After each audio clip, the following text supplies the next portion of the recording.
समकालीन राजनीतिमा जे बुझेका छौँ, जे चाहिँ हामीले यो आन्दोलनभित्र वर्षदेखि जे यसलाई जसरी ग्रहण गरेका छौँ त्यही लाइटमा चाहिँ लेखिरहेको चाहिँ म देख्छु धेरै जस्तो होइन। त्यसैले तर त्यो पनि यो यसको यथोचित रूपमा चाहिँ यसको बोधगम्यता, यसको ग्रहण, यसको कार्यान्वयन यसलाई हेर्ने चाहिँ तपाईँको चाहिँ हाम्रो सैद्धान्तिक आधारहरू चाहिँ अझै पनि बोली भएको छैन। अहिले त जब भन्ने नै बुझेको छैन मान्छेले।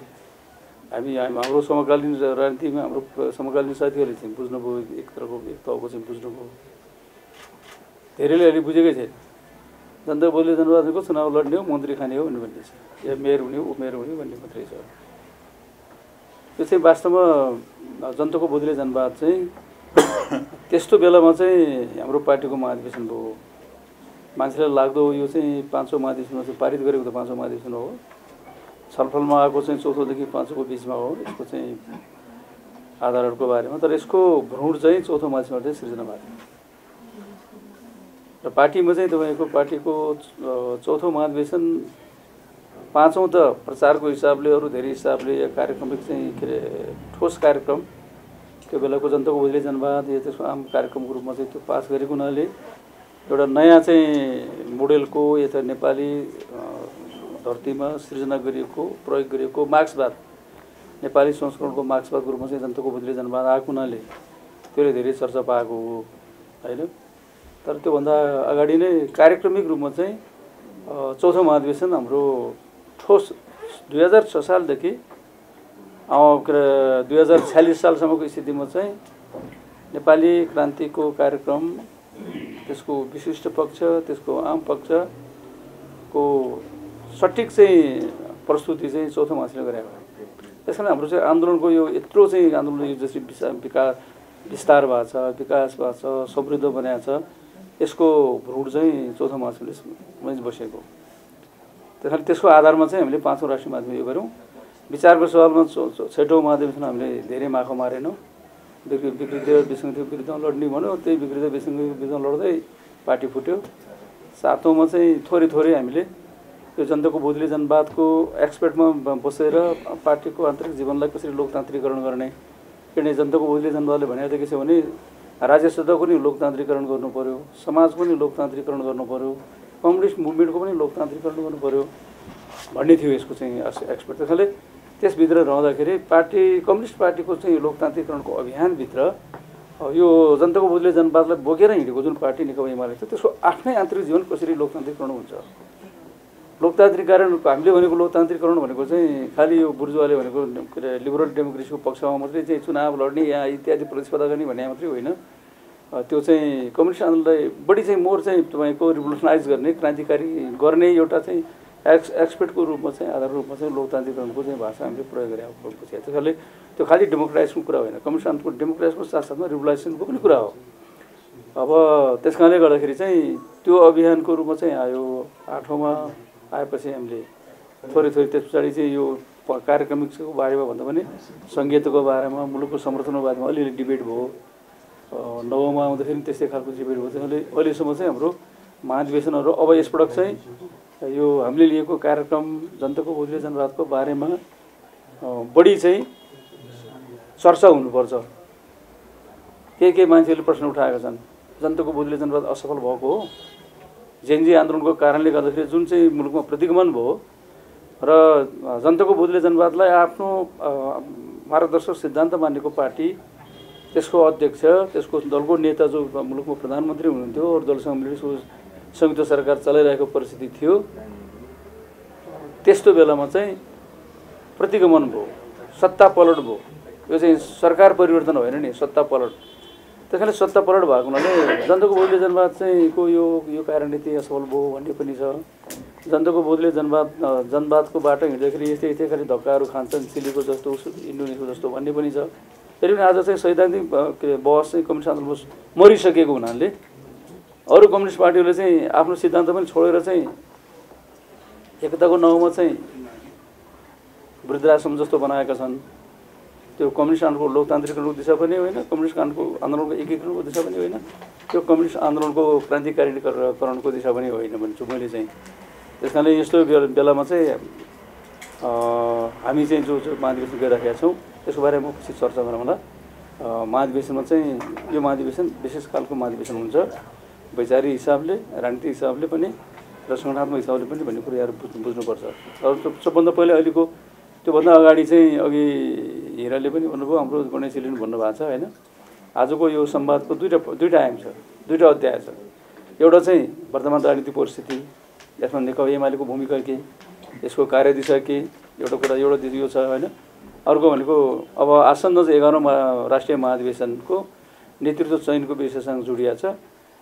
यसमा चाहिँ नेतृत्व चयन हाम्रो विचारसँग, हाम्रो चाहिँ आचरण, हाम्रो व्यवहारसँग, हाम्रो सङ्गठनसँग जोडिएको हुनाले त्यसबारेमा पनि केही कुरा भन्नु होला भन्नुभएको छ। त्यो म पछिल्लो चरण आउँछु। पहिलो चाहिँ म के भन्न चाहन्छु भने अहिले चाहिँ यो 1990 मा सोभियत युनियनको कोल्याप्सपछि अर्थात् 1990 ले दुईटा चिजको अन्त्य गरेको हो त्यो मुभमेन्टले। एउटा चाहिँ ब्युरोक्रेटिक कम्युनिजमको अन्त्य भएको हो, दोस्रो कुरो अपार्टाइड सिस्टम चाहिँ अन्त्य भएको। दक्षिण अफ्रिकाको रङभेदवादी नीतिहरू, युरोपमा अफ्रिकामा भएको रङभेदवादी सिद्धान्तमा आधारित चाहिँ शासन सत्ता ढलेको।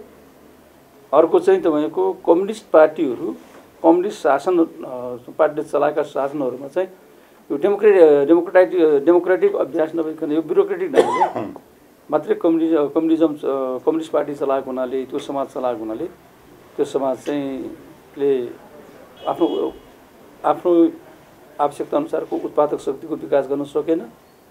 उत्पादक शक्तिको विकास गर्न नसकेपछि त्यो पछाडि गयो। हामीले बुझ्नुपर्ने कुरा के रहेछ भनेदेखि 1990 मा जुन खालको चाहिँ ठुलो परिवर्तन भयो, मार्क्सवादको लेनिनवादको असफल भएको होइन। त्यो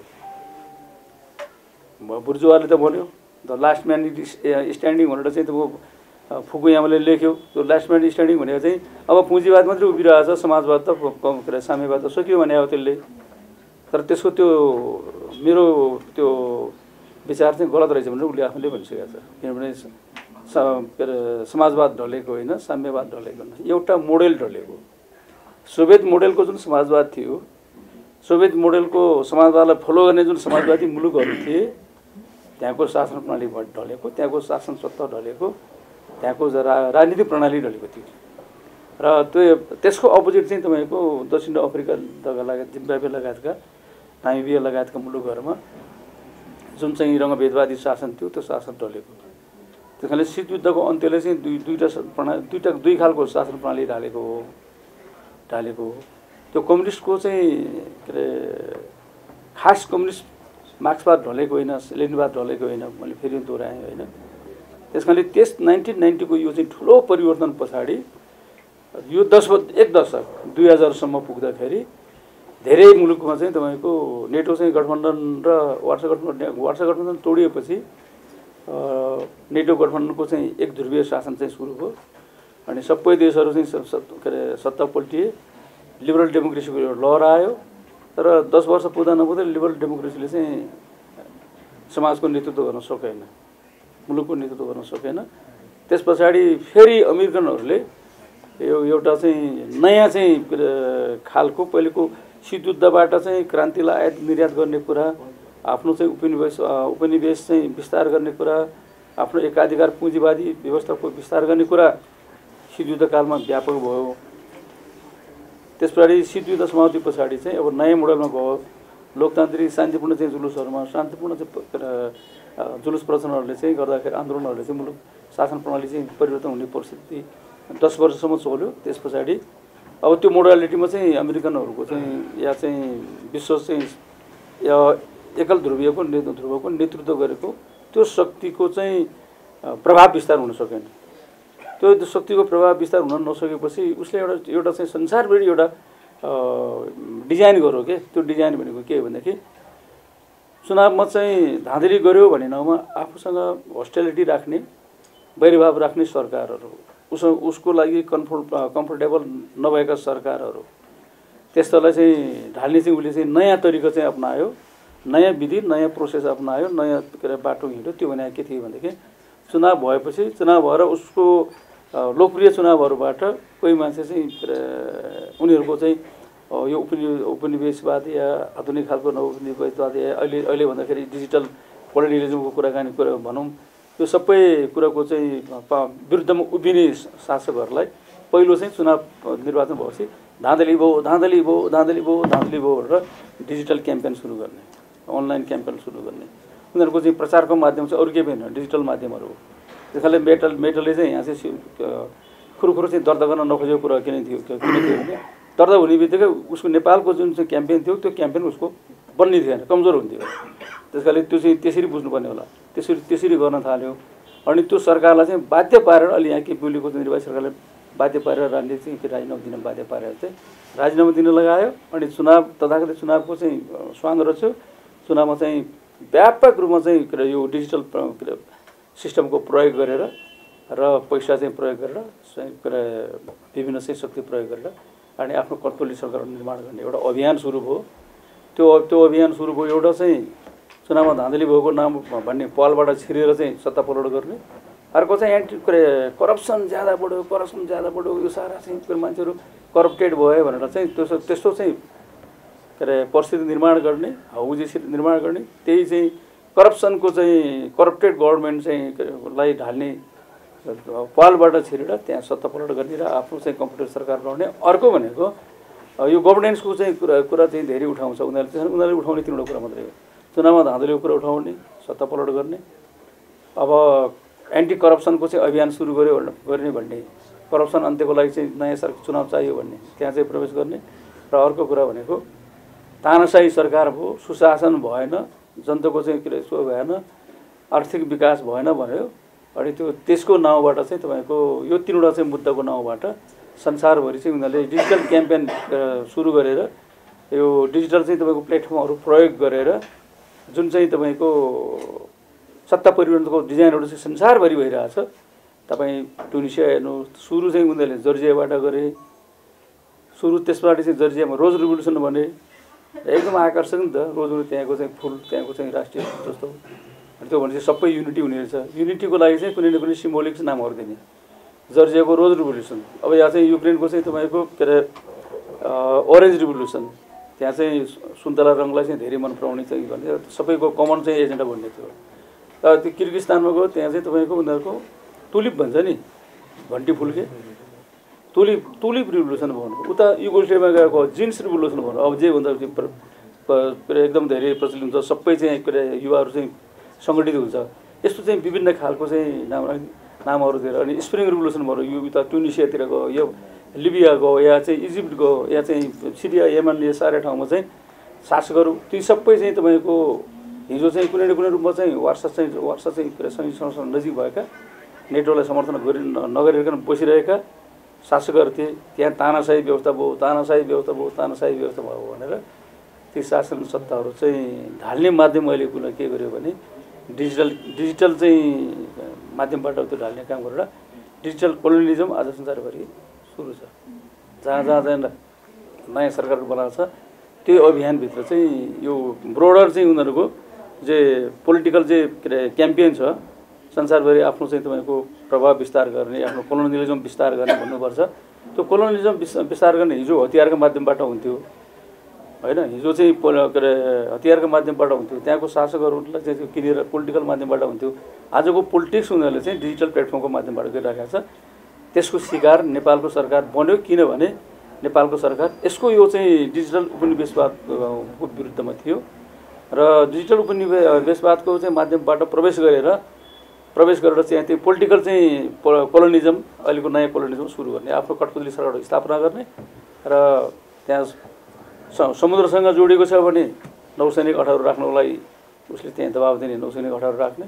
हाम्रो त समुद्र छैन, हाम्रो मुलुकमा ल्यान्ड फोर्सहरू ल्याएर चाहिँ यहाँ चाहिँ तैनात गर्ने। अब कङ्ग्रेसको विरुद्धमा उसले चाहिँ त्यसलाई चाहिँ घेराबन्दी गर्नुपर्ने, त्यो चाहिँ लगाउनु पर्ने हो। र त्यो अहिले चाहिँ दुर्लभ चाहिँ मिनरलहरूमा चाहिँ उनीहरूको अमृतहरू सबभन्दा ठुलो चाहिँ तपाईँको र्याल चुइरहेको देखिन्छ जहाँ पनि होइन। त्यो चाहिँ गरेर चाहिँ त्यो दुर्लभ चाहिँ खनिजहरू प्राप्त गर्नको लागि अनेक चाहिँ दाउपेच गरेर यसरी चाहिँ शान्तिपूर्ण अनलाइन रिभोल्युसन या डिजिटल प्लेटफर्मका माध्यमबाट गर्ने रिभोल्युसन, त्यसको फ्रन्टमा कसलाई राख्ने भन्दाखेरि या त स्टुडेन्टलाई राखेको हुन्छ, विद्यार्थीहरूको चाहिँ उठे आन्दोलनको विरुद्धमा जस्तो just like that in Bangladesh होइन, त्यहाँ विद्यार्थीको माध्यमबाट उठे। अब शासकहरूको कहीँ न कहीँ सानो सानो कमजोरी भयो भने त्यहीँबाट छिर्छ उनीहरू। त्यहाँ आरक्षण नीतिमा उनीहरूले यति धेरै राम्रो गरे त होइन नि त। आरक्षण नीति नराम्रो गरे हुनाले आरक्षण नीतिको विरुद्धमा चाहिँ बङ्गलादेशका चाहिँ अवामी लीगका बाहेकका चाहिँ अरू पार्टीहरू चाहिँ विद्यार्थीहरू चाहिँ लागे। त्यो विद्यार्थीहरू हुँदा चाहिँ युवाको भयो, सबैको भयो। त्यसबाट चाहिँ ठुलो अपराजिक भयो। धेरै चाहिँ 450-60 जना चाहिँ मान्छेहरू मारिए, कहीँ समातिए, कहीँ थुनिए होइन। त्यसले गर्दाखेरि चाहिँ त्यो कारण के थियो भनेदेखि तपाईँले बुझ्नुपर्छ, बङ्गालको खाडी चाहिँ अमेरिकन सेना बस्न पाउनुपर्छ भन्ने थियो। शेख हसिना बाजीले त्यो कुरा चाहिँ स्वीकार नगरेर चाहिँ उसको सरकारको विरुद्धमा चाहिँ यो सुरु गरेर उसले त्यहाँबाट लखट्या भन्ने कुरो बुझ्नुपर्छ हामीले। यहाँ चाहिँ उनीहरूले एमसीसी योभन्दा अगाडि मदन भण्डारीको हत्या भयो। त्यो अहिलेसम्म कसले गरे पनि थाहा छैन। तर यस्तै श्रृङ्खलासँग जोडिएको छ। त्यो मदन भण्डारी एउटा देशभक्त थिए। मदन भण्डारी पछाडि चाहिँ तपाईँको नेपालका राजा वीरेन्द्र चाहिँ बुवासँग कन्फरेन्समा गएर भाग लिएर आए। त्यसै पछाडि उसको हत्या भयो। एमसीसी प्रयोग गर्न प्रयत्न गरे उनीहरूले। एमसीसी प्रयोग बल्ल भइरहेको तर आइपिएस यहाँ चाहिँ लागू भएन। त्यसले गर्दाखेरि यो सबै कुरोको प्रतिवाद गर्ने चाहिँ पार्टीको थियो भने एमाले थियो। त्यसको चाहिँ व्यक्ति पात्र भनेको केपी शर्मा ओली थियो। त्यसकारण उनीहरूको यो सबै यो के अरे अहिलेको न्यू कोलोनियलिजमको चाहिँ अभियान छ, त्यो अभियानको बाधक चाहिँ यो सरकार थियो। यो चाहिँ सरकारको चाहिँ प्रधानमन्त्री थियो र यो यी पार्टीहरू। अब त्यसमा पनि नेकपा एमालेको यो चाहिँ तपाईँको राष्ट्रिय अडानमा चाहिँ यसपटक नेपाली काङ्ग्रेस पनि समर्थन भयो। किनभने उनीहरू केपी ओलीलाई समर्थन नगरोस्, एमालेलाई समर्थन नगरोस् र मुलुकमा चाहिँ एउटा त्यस्तो चाहिँ कठपुतली सरकार बनिरहोस् जहाँ उनीहरूले चाहिँ धेरै आफ्नो चाहिँ हरकतहरू पुरा गर्न सकियोस् भन्ने थियो। त्यो नभएको हुनाले यो सरकारको विरुद्ध यो त 15-20 वर्ष अगाडिदेखिको डिजाइन थियो। तपाईँले हिजो अस्तिको होइन। मात्रात्मक परिवर्तनबाट गुणात्मक फड्को मार्छ भने मार्क्सवादीले बुझ्ने कुरा चाहिँ के छ भनेदेखि यो आन्दोलनको चाहिँ विस्तार यो चाहिँ मान्छे केपी ओलीलाई यति धेरै चाहिँ डिनाउन्स गरिरहेको छ कि यस्तो यो अभियानभित्र केपी ओली साँच्चै नै भ्रष्ट हो। केपी ओली भ्रष्ट हो। त्यो हामी सबैको दिमागमा त्यही पारिदियो। जसले चाहिँ अब तपाईँ एउटा मात्रै उदाहरण भन्छु म। व्हाइट बडी कसो पाला भयो? केपी ओलीको पाला भएको होइन। न्यारो बडी कसो पाला भयो? त्यो कमिसनको धेरै चर्चै छ। त्यो काण्डै हो। व्हाइट बडी काण्ड, न्यारो बडी काण्ड, ललिता निवास काण्ड। जुन व्यक्तिले को पालामा यो भएकै छैन र ललिता निवासको काण्डको बारेमा त केपी ओलीले चाहिँ छानबिन आयोग गठन गरेर पत्ता लगाएर मुलुकका चाहिँ शासकहरू प्रधानमन्त्रीदेखि लिएर मन्त्रीहरूदेखि लिएर सबै त्यसमा संलग्न भएर राज्यको जग्गा सरकारको जग्गा चाहिँ व्यक्तिको नाममा बेचेर कमिसन खाद्यको नाममा बेचेको चाहिँ ठुलो भ्रष्टाचार गरेको भन्ने कुरा चाहिँ पत्ता लगाएर बाहिर ल्याउने तिनीहरूलाई कारबाही गर्नुपर्छ र कारबाहीको श्रृङ्खला अगाडि बढाउने मान्छेलाई तपाईँहरू जस्तो धेरै पत्रकारले मलाई सोधेको छ क्या। केपी ओली यहाँ चाहिँ दलित निवासमा भ्रष्टाचार गरेको, व्हाइट बडीमा भ्रष्टाचार गरेको, न्यारो बडीमा दिमाग सबैको तपाईँको दिमाग चाटिसक्यो उनीहरूले। हामी त्यो ठाउँमा छौँ। अरू नेता पनि कुनै हुँदै नभएको कुरो चाहिँ जोडेर गइरहेको छ। भएको चाहिँ तिर चाहिँ जाँदैन होइन। किनभने त्यो व्यक्ति चाहिँ उनीहरूको चाहिँ यो सबै कामको लागि तयार थियो। त्यसैलाई चाहिँ भ्रष्टाचारी करार गरेर या चाहिँ तपाईँको के अरे कुशासनको चाहिँ एउटा चाहिँ सिम्बोल मानेर यो तानाशाह हो, यसले एकलौटी गर्छ, यही दुईवटा कुरा हो। त्यस कारण त्यसको माध्यमबाट चाहिँ जेएनजीले शान्तिपूर्ण चाहिँ जुलुस गरेर चाहिँ मुलुकमा यति भयो। अब यो चाहिँ अरू पार्टी केही पार्टीहरू त रमाइरहेछ। हेर्नुहोस् रमाइरहेछ। अचम्म चाहिँ के यो चाहिँ यो जेएनजी आन्दोलनले जेएनजीहरू त मुखौटा हो, अगाडि देखाइएको मात्रै हो। किनभने जेएनजीहरूलाई चाहिँ त्यो उचाल्न ल्याउन चाहिँ आन्दोलनमा ल्याउन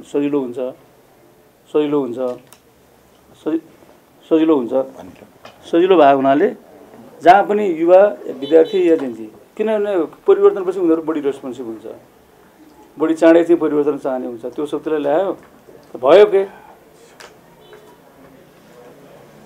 जेएनजीको माध्यमबाट त्यस्तो जेएनजीको मुद्दा त सिंहदरबार जलाउने, सर्वोच्च जलाउने, परमाधिपतिको कार्यालय, राष्ट्रिय कार्यालय जलाउने, या मन्त्री क्वार्टर जलाउने, या चाहिँ पार्टीको कार्यालय नेतो घर चाहिँ जलाउने। जेएनजीको यो माग त थिएन नि, कहीँ थियो तपाईँहरू कहीँ पाउनुहुन्छ? जेएनजीको जम्मा तिनवटा माग थियो। तर त्यस्तो चाहिँ क्रिएसन गरेर अनि मुलुकको चाहिँ प्रधानमन्त्री राजीनामा दिन बाध्य पारेर अनि बाध्य पारेपछि राजनीतिक त्यो भ्याकुएसनमा चाहिँ त्यो भ्याक्युम चाहिँ पिरियडमा चाहिँ सारा यो चाहिँ तोडफोड, हत्या, लुटपाट, आगजनी चाहिँ प्रधानमन्त्रीले राजीनामा दिएपछि अर्को नयाँ सरकार नबनेको यो बिचमा भएको नि। अनि डिजाइन कस्तो गरियो, सबै मुख दर्शकहरू भगवान भगवान भनेर बसे। भगवानको सुरक्षा गर्न चाहिँ बसेकोहरू भगवानमाथि लात्ती हान्दा, भगवानमाथि चाहिँ के अरे आगो लाग्दा हेरिरहन्छ, ठुलो हेरिरहन्छ। यस्तो अवस्था क्रिएट गरेर यो मुलुकमा चाहिँ जनताबाट निर्वाचित सरकार चाहिँ च्युत गरियो। राज्यका 3वटा अङ्गहरूमा सबभन्दा महत्त्वपूर्ण अङ्ग सरकार चाहिँ च्युत गर्यो। असंवैधानिक ढङ्गले अर्को सरकार चाहिँ के अरे गठन गर्यो, पहिलो कुरा। दोस्रो कुरा, सरकारको 3वटा अङ्गहरूमध्ये महत्त्वपूर्ण अङ्ग चाहिँ अर्को छ भनेको व्यवस्थापिका थियो। व्यवस्थापिकामा हाम्रो 2 सदनात्मक प्रणाली भए पनि सरकार बनाउने, बजेट पास गर्ने, सब नीति पास गर्ने सबै भनेको प्रतिनिधि सभा हो। त्यहाँदेखि प्रतिनिधि सभा चाहिँ मरिसकेपछि राष्ट्रिय सभाले चाहिँ कुनै काम गर्न सक्दैन व्यवस्थापिकाको। त्यसकारणले चाहिँ त्यो व्यवस्थापिकालाई मारियो, त्यसलाई चाहिँ प्रतिबन्ध लगाइयो, विघटन गरियो। राज्यको 3वटा अङ्गमध्ये 2टा अङ्ग त कोल्याप्स पारे। तेस्रो अङ्ग चाहिँ निकम्मा बनाइयो, सबै ठाउँमा चाहिँ आगलागी गरियो, सबैलाई आतङ्कित पारियो। टेबलमा जाने गएर चाहिँ काम गर्ने परिस्थिति बनेन। यस्तो चाहिँ त्यसको सबै चाहिँ सम्पत्ति सबै कागज चाहिँ तहस पारियो। राज्यलाई यति धेरै चाहिँ तपाईँको कमजोर बनायो कि राज्यका चाहिँ कार्यपालिकाको अङ्ग, सरकारका अङ्गहरू सेना, एपीएफ, प्रहरी, अनुसन्धान सबैलाई निकम्मा बनायो। त्यसरी सरकार चाहिँ अहिले त्यसकारणले हामीले भनेका छौँ यो भदौ 23 र 24 गतिको यो काण्ड प्रतिगमन भयो मुलुकमा, प्रतिक्रान्ति भयो मुलुकमा। जनताले 75 वर्ष लगाएर सङ्घर्ष गरेर चाहिँ बनाएको संविधान च्यात्ने काम गर्यो, त्यसलाई कोमामा पुर्याइयो। हाम्रो सबै राज्यको सबै अङ्गहरूलाई उनीहरूले चाहिँ आफ्नो चाहिँ हस्तक्षेपमा लिए। त्यस कारणले यो प्रतिक्रान्ति भयो। यो प्रतिक्रान्तिलाई सच्याउने माध्यम चाहिँ उनीहरूले चाहिँ के अरे रचेको चाहिँ चुनाव मार्फत हुन्छ कि त्यही चाहिँ विघटित प्रतिनिधि सभालाई पुनर्स्थापना गरेर हुन्छ भन्दाखेरि नेकपा एमाले भन्यो यो सुल्टो बाटो भनेको प्रतिक्रान्तिलाई सच्याउने भनेको यो चाहिँ तपाईँको अवैधानिक सरकारबाट मञ्चनको नाटक चाहिँ मञ्चन गरिएको यो चाहिँ चुनाव बाटो हुन्छ भन्दाखेरि यो चुनाव बाटो हुँदैन। किन यो चुनाव चाहिँ हामीले धेरै ठाउँमा देखेका छौँ, यस्तो क्रान्तिपछि परिवर्तनपछि बनेका सरकारहरूले चुनावको नाटक गरेर चुनावको चाहिँ हुन नसकेका ठाउँहरू धेरै छन्। र चुनाव त्यो बेलासम्म हुन्न जुन बेलासम्म उनीहरूले भनेको जस्तो पार्टीहरू चाहिँ चुनाव जितेर आउन सक्दैन, व्यक्तिहरू चुनाव जितेर आउन सक्दैन। यसो पात्र पाएन उनीहरूले यहाँ अहिले। त्यसकारणले विद्यमान पार्टीहरू जो लोकप्रिय पार्टीहरू छन् एमालेलाई चाहिँ कहीँ पनि जान नदिने, एमालेका नेतालाई सबै ठाउँमा चाहिँ स्थान हद तोक्ने यो काम चाहिँ चुनाव गराउने मनसायबाट भएको छ, चुनाव गराउने मनसायबाट होइन। उनीहरू त टाइम बाई गर्न चाहन्छ। टाइम बाई गरेर चाहिँ फेरि उनीहरूले भने जस्तो सबै चाहिँ एमालेका नेताहरूलाई चाहिँ तपाईँ कुनै न कुनै मुद्दा लगाउने, कुनै न कुनै स्थान गर्ने, बोल्न नदिने, जान प्रचार गर्न नदिने परिस्थिति निर्माण गर्ने भयो भने त्यो निर्माण भयो भने काङ्ग्रेसका या अरू पार्टीको चाहिँ त्यो निर्माणको स्थिति बन्यो भने चुनाव गर्छ उनीहरूले। त्यस कारणले अहिले उनीहरू चुनाव गराउने चाहिँ भन्ने चुनाव गर्ने भन्ने हो। त हामीलाई भ्रम के छ भनेदेखि एमाले जस्तो लोकतान्त्रिक पार्टी चाहिँ लोकतान्त्रिक चाहिँ चुनावमा नगएर अनि चाहिँ चुनावबाट भागेर हुन्छ भन्ने हुन्छ। चुनावबाट कहिल्यै भाग्दैन एमाले, तर चुनाव जस्तो हुनु पर्यो। चुनावले भोलि जनताको प्रतिनिधि चाहिँ आउने परिस्थिति बन्नु पर्यो। त्यो चाहिँ तपाईँको फेरि बाह्य शक्तिको चाहिँ गुमस्तहरू चाहिँ आउने चाहिँ जेलेन्स्कीहरू आउने परिस्थिति बन्नु भएन भन्ने कुरा हो। त्यस कारणले गर्दाखेरि जेलेन्स्कीहरू आउने परिस्थिति बन्यो भने यो चुनाव हुन्छ, जेलेन्स्कीहरू चाहिँ आउने परिस्थिति बन्ने नबन्दासम्म चुनाव हुन्छ भन्ने मलाई लाग्दैन, हामीलाई लागेको छैन। त्यस कारणले हामीले यो चाहिँ टाइम बाई गरेर यसो गर्नु परिस्थिति भन्दा संसद पुनर्स्थापना गर्ने। संसद पुनर्स्थापना गरिदिएपछि के हुन्छ, पहिलो कुरा संसद पुनर्स्थापना भएपछि सरकार फेरि चाहिँ संवैधानिक सरकार बन्ने काम सुरु हुन्छ। जो चाहिँ प्रधानमन्त्री जो भए पनि त्यो संवैधानिक ढङ्गले बन्ने चाहिँ प्रक्रिया सुरु हुन्छ। अनि त्यस पछाडि चाहिँ तपाईँको चुनावको तयारी गर्ने हो भने पनि सरकारमा परिवर्तन हुन सक्ला, सरकारमा सामेल हुन सक्ला। चाहिँ सबै सर्वपक्षीय सरकार बनाएर चाहिँ प्रतिनिधि सभा मार्फत हामीले चुनावको लागि आवश्यक पर्ने कानुनहरूको संशोधन गर्ने अनि संविधानमा पनि कुनै चाहिँ कुराहरू चाहिँ संशोधन गर्न आवश्यक पर्छ त्यो पनि गर्ने बाटो खुल्ने, कानुनी बाटो खुल्छ, संवैधानिक बाटो खुल्छ। संविधान चाहिँ कोमामा भएको संविधानलाई फेरि पनि जोगाएर चाहिँ तपाईँको ल्याउन सकिन्छ। त्यस कारणले चाहिँ हामीले अनि त्यसको पछाडि 1 वर्षभित्र चुनाव गराउन सकिन्छ। 6 महिनाको सट्टामा 1 वर्षभित्र चुनाव हुन्छ भने सबभन्दा उपयुक्त बाटो चाहिँ त्यो संसद पुनर्स्थापनको बाटो भनेर हामीले त्यो भनिरहेको छौँ। हामी त्यही बाटोमा छौँ अहिले। र तपाईँलाई भ्रमण होस्, कहिले कहिले चाहिँ तपाईँको अस्ति चाहिँ हामीले दर्ता त गर्नु पऱ्यो। दर्ता गर्न जाँदाखेरि चाहिँ ल अब चाहिँ सकियो, चुनाव भइहाल्यो भने जस्तो सरकारको प्रवक्ताले त्यही बोलेको देखिन्छ, सरकारका मन्त्रीहरूले त्यो भनिराखेको देखिन्छ, अहिलेको सरकारको चाहिँ गुमस्तहरूले त्यही भनिराखेको देखिन्छ। त्यस कारणले चाहिँ यो अहिले चाहिँ हामी मुलुक चाहिँ यति धेरै अन्यलमा चाहिँ राखेर जुन चुनाव गर्न खोजिरहेछ, यो चुनाव चाहिँ वातावरण अहिले पनि बनिरहेको छैन भन्ने चाहिँ हाम्रो दावा हो। यसबारे म यति भन्न चाहन्छु होइन। अब यो अहिले चाहिँ हाम्रो विधान महाधिवेशन आइरहेछ। अब मलाई सन्दर्भ पनि पर्यो, आज चाहिँ विधान महाधिवेशन राष्ट्रिय महाधिवेशन 11औं राष्ट्रिय महाधिवेशन चाहिँ हुन खोजिरहेको छ।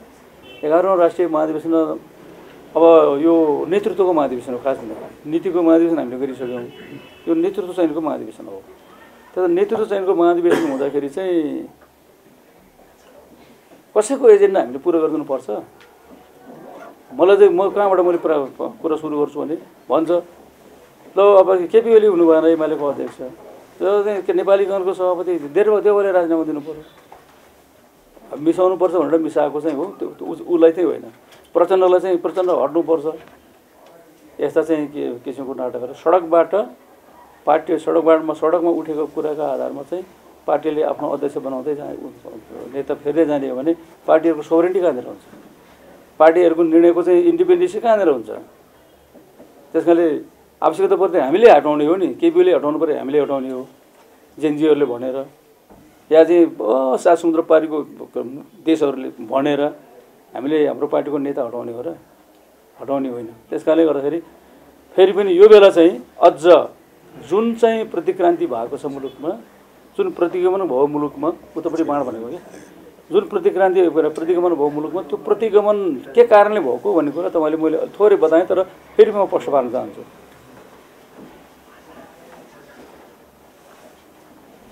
हाम्रो पार्टीले र हाम्रो पार्टीको अध्यक्ष केपी शर्मा ओलीले राष्ट्रिय हितको लागि, राष्ट्रिय स्वाधीनताको जुन मुद्दा चाहिँ बोकिरहेछ, जुन विचार बोकिरहेछ होइन, जुन विचारधारा बोकिरहेछ, राष्ट्रिय स्वतन्त्रता, राष्ट्रिय स्वाधीनता, भौगोलिक अखण्डता र राष्ट्रिय स्वाभिमानको पक्षमा जसरी हामी उभिरहेछौँ र नेपालको कम्युनिस्ट मुभमेन्ट चाहिँ हिजोसम्म चाहिँ कम्युनिस्ट मुभमेन्ट राष्ट्रिय स्वाधीनताको मुभमेन्ट पनि थियो सबैको लागि, तर अहिले चाहिँ सबैको लागि होइन।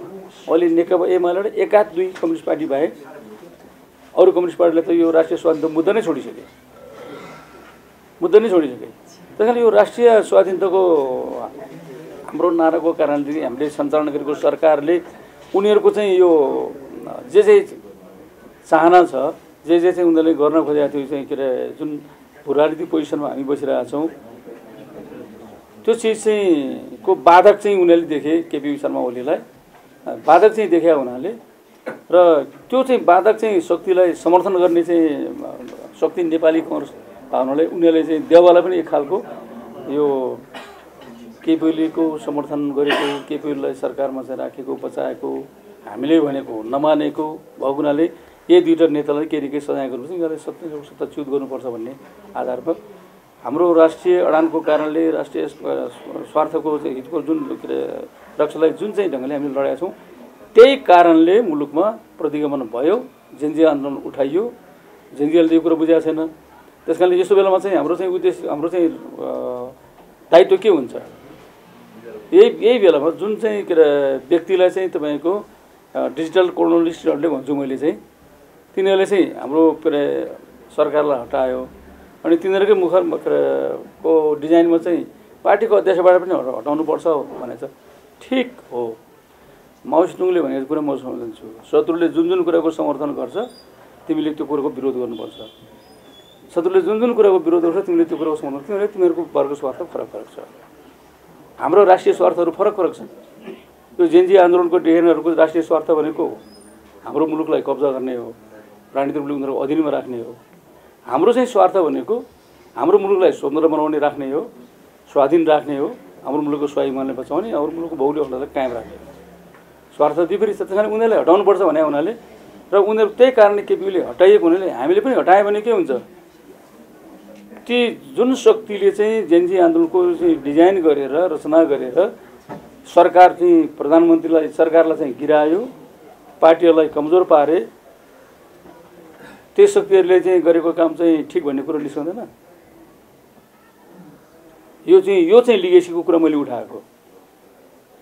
आज चाहिँ तपाईको सबैले भन्ने कुरा के हो भने केपी ओलीको अरू धेरै आचरण व्यवहारको कुरामा धेरैको विमति हुन सक्ला, तर सबैको विमति नभएको कुरा एउटा के छ भने केपी ओली यो मुलुकको राष्ट्रिय स्वाधीनताको पहरेदार चाहिँ पक्कै हो।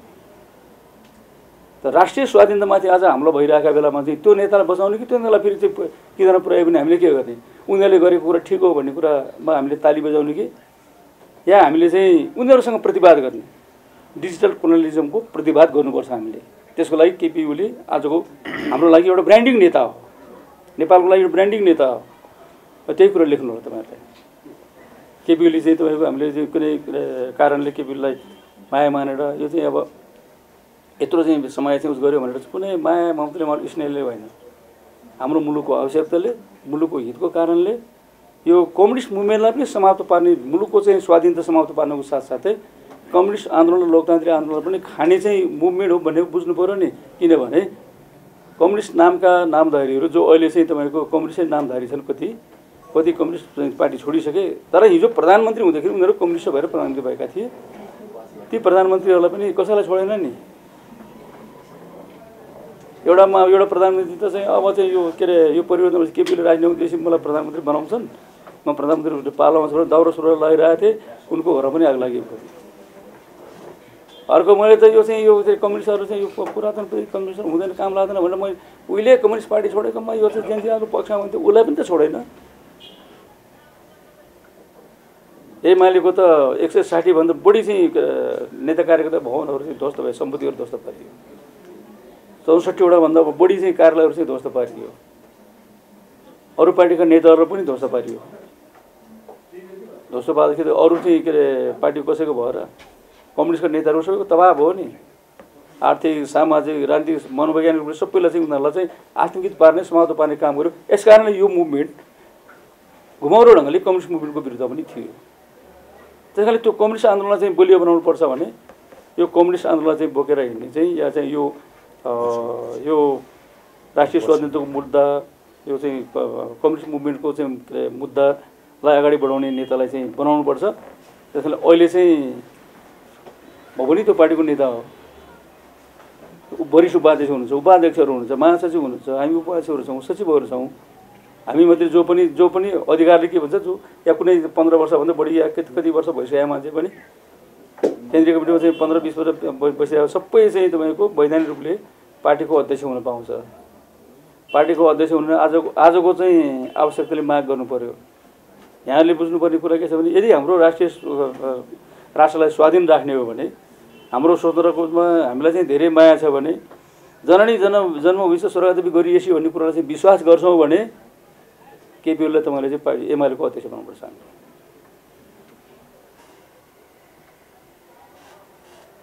त्यस कारणले हामीले आफ्नो राष्ट्रिय फेरि एमाले जनलाई म के भन्न चाहन्छु भनेदेखि अहिले चाहिँ यो नेतृत्वमा चाहिँ विवाद गर्ने बेला। अर्को कुरा यहाँ आज जनताको बोली जनवादको कुरा, जनताको एमालेको चाहिँ यो राष्ट्रिय स्वाधीनताको मुद्दा कहाँबाट उठेको? हिजो त त्यो चाहिँ अमूर्त थियो। जनताको बौद्धिक जनवादले त्यसलाई चाहिँ मूर्त बनायो।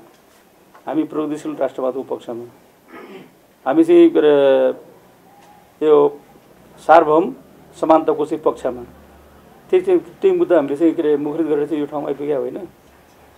त्यस कारणले चाहिँ जनताको बौद्धिक जनवादको चाहिँ उत्तराधिकारी को छ? तपाईँलाई भ्रम हुनसक्छ, जनतालाई भ्रम हुनसक्छ, कार्यकर्तालाई भ्रम हुनसक्छ। जनताको बौद्धिक जनवादको उत्तराधिकारी कुनै परिवारको सदस्य हुनसक्छ, परिवारको उत्तराधिकारी कोही व्यक्ति हुनसक्छ, तर जनताको बौद्धिक जनवादको उत्तराधिकारी यो पार्टीमा आज केपी शर्मा ओली हो। उसको पार्टी यो सिद्धान्त बोकेर हिँड्ने पार्टी नेकपा एमाले हो। नेकपा जब भनेर हिँडेको मान्छेहरू धेरै थियो त, आफू चुनाव हार्दै छोड्दै हिँड्यो नि त, सबै छोड्दै हिँड्यो नि त। त्यस कारण उनीहरू कोही पनि आज उत्तराधिकारी होइन। र यो जब यो ठाउँमा चाहिँ व्याख्या गरेर यसको राजनीतिक व्याख्या गरेर कारण गर्ने व्यक्ति कतिपय ठाउँमा कति सफल भयो, कति असफल भयो, बेग्लै कुरा होला। तर तुलनात्मक रूपमा म सबल नै ठान्छु। कमजोरीहरू होलान् त्यहाँतिर, त्यसकारणले जनताको बहुदलीय जनवादको उत्तराधिकारको हिसाबले पनि केपी ओली 11औं राष्ट्रिय महाधिवेशन नेकपा एमालेको अध्यक्ष बन्नुपर्छ। हामीले उहाँलाई चाहिँ त्यसकारणले मैले समर्थन गरेको। हामीले चाहिँ त्यो उहाँलाई बनाउनुपर्छ मैले सबैलाई अपिल गरेको मैले। अनि अर्को चाहिँ रूपान्तरणको यो चाहिँ अभियानमा चाहिँ अहिलेसम्म चाहिँ कम्युनिस्ट मुभमेन्टको नेताहरू हेरौँ न त कसले पर हाम्रो प्रचण्डजी प्रधानमन्त्री भयो, उहाँको पालामा कति सामाजिक आर्थिक रूपान्तरण भयो, झलनाथजीको पालामा कति भयो, माधवजीको पालामा कति भयो, बाबुरामजीको पालामा कति भयो, कति भयो त? तपाईँ हामीले चाहेको जस्तो पर्याप्त भएन होला, तर जति चाहिँ तपाईँको यो सामाजिक आर्थिक रूपान्तरणको जति अभियान चल्यो त्यो केपी ओलीकै पालामा भयो। सामाजिक आर्थिक अभियानको चाहिँ नेता पनि केपी ओली उहाँको पनि फेरि पछाडि हिँड्ने चाहिँ यो विचारको चाहिँ उत्तराधिकार हैसियतले बरु अब उहाँपछि चाहिँ अरू को हुने त्यसमा चाहिँ सबैले कम्पिट गर्न सक्छ। तर आजको दिनमा मैले त्यो यो तीनवटा कारणले गर्दाखेरि उहाँ चाहिँ भने हो उहाँलाई चाहिँ अध्यक्ष बनाउनुपर्छ भनेर मैले चाहिँ तपाईँको अरू सबैलाई अनुरोध गरे हो। त्यसैले हाम्रो महाधिवेशन त्यसरी जान्छ। र आज किन भनेदेखि कम्युनिस्ट पार्टी चाहिँ एमाले चाहिँ आज सबैको घेराबन्दीमा छ। तपाईँले भने होला सबैको घेराबन्दीमा किन परेको होला त कम्युनिस्ट पार्टी? सबै कम्युनिस्ट पार्टी जति थिए 12, 13, 15, 20 कति बढा थिए अहिले एउटै भाषा भनेको छ। उनीहरूले राष्ट्रिय स्वाधीनताको नारा त छोडे। ती सबैको चाहिँ विरोध के अरे तारो चाहिँ एमाले हुनु त स्वाभाविकै हो।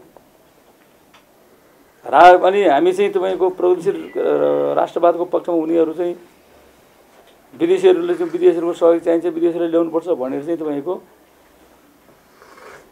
देशलाई माया नगर्नेहरूको चाहिँ सबैको चाहिँ निशाना पनि हामी। अनि सामाजिक रूपान्तरण आर्थिक रूपान्तरणको नेतृत्व गरिरहेको हामी भएको हुनाले त्यस्तो नगरेको शक्तिहरूले चाहिँ विरोध गर्ने पनि हामी। मुलुकमा स्थिरता चाहिन्छ भनेर हामीले के अरे नेपाली कांग्रेससँग मिलेर सरकार बनायौँ, सबै पार्टी मिलेर चाहिँ सरकार बनायो होइन। त्यसकारणले मुलुकमा स्थिरता नचाहने शक्तिहरू, मुलुकमा अराजकता चाहिँ के अरे स्थायित्व नचाहने शक्तिहरूको चाहिँ निशाना पनि हामीलाई। मुलुकमा राजा ल्याउनुपर्छ भनेर चाहिँ भन्ने शक्तिहरू पनि निशाना हामीलाई। मुलुकमा चाहिँ तपाईँको यो के अरे आइपिएस लागू गर्नुपर्छ, एमसिसी चाहिँ बलात्कारमा लागू गर्नुपर्छ, सबै चाहिँ कुरा गर्नुपर्छ भन्ने पक्षका मान्छेहरूको चाहिँ मुख्य दुश्मन पनि हामी। त्यसले कहिले कहिले गर्व के लाग्छ भन्दाखेरि चाणक्यले एउटा कुरा भनेको छ कि चाणक्यले भनेको कुरा के भने यदि तपाईँ वरिपरि धेरै विरोधीहरू छन् भने तपाईँले बुझ्नुहोस् तपाईँ सत्यको पक्षमा हुनुहुन्छ, तपाईँ सही ठाउँमा हुनुहुन्छ। त्यसैले मलाई गर्व लाग्छ हामी सही ठाउँमा छौँ। राष्ट्रिय स्वाधीनताको हिसाबले, कम्युनिस्ट आन्दोलनलाई लोकतान्त्रिकरण गर्ने हिसाबले, जबरजको मूल मर्मलाई बचाउने हिसाबले, जसले कम्युनिस्ट आन्दोलनलाई संसारभरि लोकप्रिय बनायो, त्यो लोकप्रिय बनाउने विचार भनेको जनताको बहुदलीय जनवाद मात्रै हो। त्यसको सम्भाग चाहिँ एउटा शक्तिको हिसाबले, त्यसलाई कारण गर्ने एउटा शक्तिको हिसाबले र समाजको चाहिँ रूपान्तरणमा चाहिँ हामीले आज जति चाहिँ मेडिकल चाहिँ के अरे सामाजिक सुरक्षाको कुरा होला, या फेरि सामाजिक चाहिँ भत्ताहरूको कुरा होला, या चाहिँ तपाईँको के अरे यो मेडिकल इन्सुरेन्सको कुरा होला, हेल्थ इन्सुरेन्सको कुराहरू होला, चाहे पूर्व पश्चिम राजमार्गको कुरा, चाहे सुरुङमार्गको कुरा, चाहे रेलमार्गको कुरा, चाहे चाहिँ तपाईँको पानी जहाजको कुरा, सबै हामीले पुरो गरे होइन। कम्प्लिट पो भएको छैन, सबै सुरु भयो त। त्यस कारणले यो परिवर्तन भौतिक चाहिँ संरचनामा चाहिँ परिवर्तन नगरिकन मुलुकको समृद्धि सम्भव छैन भन्ने सिद्धान्तलाई हामीले चाहिँ साकार पार्यौँ नि त। कम्प्लिटली त्यसको चाहिँ अभियान कम्प्लिट त भएको छैन, तर त्यो कामको सुरुवात गर्ने पनि त हामी नै हो। लु देखाउनुहोस् त। त्यस कारणले हाम्रो शत्रु धेरै छन्। हाम्रो शत्रु धेरै भएको हुनाले हाम्रो शत्रु धेरै हुने बेलामा चाहिँ आफूभित्रको एकता चाहिँ कायम राख्नुपर्छ। त्यस कारणले हामीले चाहिँ आफूभित्रको एकता चाहिँ कायम राखेर फेरि पनि चाहिँ केपी ओलीलाई अध्यक्ष मानेर सबै शक्तिहरू चाहिँ लाई एकगठो पारेर सबै प्रवृत्तिहरूलाई चाहिँ तपाईँको एकताबद्ध बनाएर चाहिँ जानु चाहिँ पर्छ भन्ने हामीलाई लागेको छ। त्यसो हो भने यो सबै चुनौतीहरूको सामना गर्न सक्ने क्षमता हामीसँग मात्रै छ। मैले किन भन्छु त्यो नेकपा माले यो मुलुकमा नभएको भए ऊ आफ्नो स्थापना भएको 11 वर्षभित्र वाम मोर्चा बन्ने थिएन। वाम मोर्चा नबनेको भए नेपाली कांग्रेससँग संयुक्त आन्दोलनको चाहिँ कार्यक्रम तय हुने थिएन। मदन भण्डारी त्यसको महासचिव नबने भए यो सबै काम हुने थिएन। उसले त आफू चाहिँ स्थापना भएको 11 वर्षभित्र पञ्चायतलाई ढालेको चाहिँ शक्ति हो यो। निरङ्कुश राजालाई चाहिँ संवैधानिक बनाएको शक्ति हो यो। मुलुकमा फेरि वितरण मचियो चाहिँ के अरे तपाईँको के अरे एउटा उग्र वामपन्थी भड्काउमा लागेर चाहिँ जनयुद्ध सुरु भयो। जनयुद्धको चाहिँ वैचारिक चाहिँ राजनीतिक रूपले त्यसलाई परास्त गर्ने क्षमता राखेको र त्यसलाई तिनीहरूलाई चाहिँ तेरो बाटो गलत हो, तिमी शान्ति पिस प्रोसेसको माध्यमबाट शान्ति प्रक्रियामा आउनुपर्छ भनेर प्रेरित गर्ने दबाब दिने एउटा मात्रै वाम शक्ति त्यो नेकपा एमाले हो। त्यस कारणले मुलुकको उग्र वामपन्थी भड्काओ या उग्र दक्षिणपन्थी भड्काओ र त्यसपछि राजाको प्रतिगमन भयो। त्यो प्रतिगमनको पनि प्रतिवाद गरेर चाहिँ त्यसको त्यो संयुक्त जनताको नेतृत्व गरेको शक्ति हाम्रो पार्टी हो। भूकम्प आयो, भूकम्प 7 लाख चाहिँ घरहरू चाहिँ 3 वर्ष 4 वर्षभित्रै 6 लाखभन्दा बढी घरहरू बनाएर त्यो चाहिँ तपाईँको पुनर्निर्माणको काममा सफलता प्राप्त गर्ने दुनियाँको इतिहास हो यो। अमेरिकाले सकेन, अमेरिकाभन्दा चाहिँ धेरै कमजोर राष्ट्र हामीले त्यो चाहिँ सकेका हो।